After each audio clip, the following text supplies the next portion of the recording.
Frydenberg joins me live from Canberra. Treasurer, good to see you. Now, good to see you.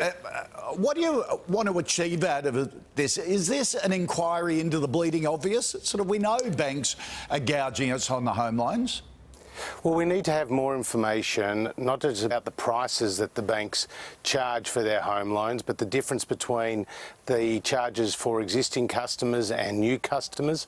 What, in terms of the difference between the advertised rate and what the actual rate paid by customers are, as well as what the cost of funds are for the banks. You see, we have a $2 trillion residential mortgage market, and the Big Four have locked up around 80% of that market, and Australians are sick and tired of the Reserve Bank cutting rates, the politicians calling on the banks to pass on those rate cuts, and then the banks ignoring both the government and the Reserve Bank. So at the end of this inquiry, will there be recommendations to you to actually do something about it? Would you legislate that they've got to pass the whole lot on?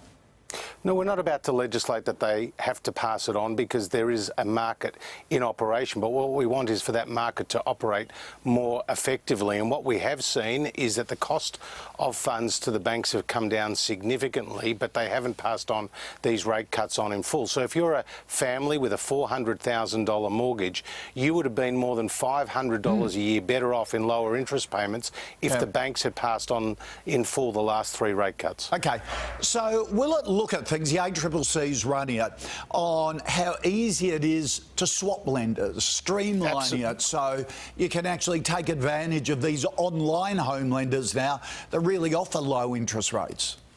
Absolutely, and we have seen some of these smaller lenders not delay in passing on these rate cuts in full.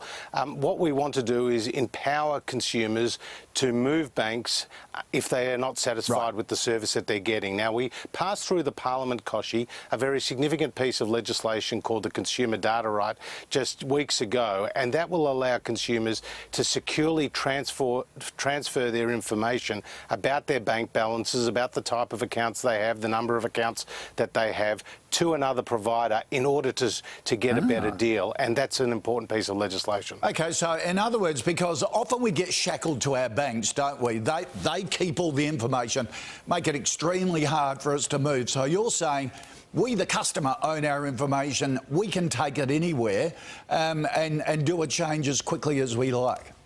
The key is more competition, more transparency, and empowering consumers to take their business to the bank that offers them the best possible deal. What we've seen so far hasn't been good enough, and I think the end of the day, with this inquiry, where the ACCC will work closely with the other regulators, including ASIC and APRA, and also consulting the Reserve Bank of Australia, I think we'll have a better handle on why the banks have not been passing on rates. It's an opportunity for them to show their hand as well, because they have to manage, as you know, depositors as well as borrowers. But at the end of the day, we want to get the best possible deal for Australian families. Yeah, and make it easier for us to switch. Treasurer, thanks for joining us. Here's Sam. Good to be with you.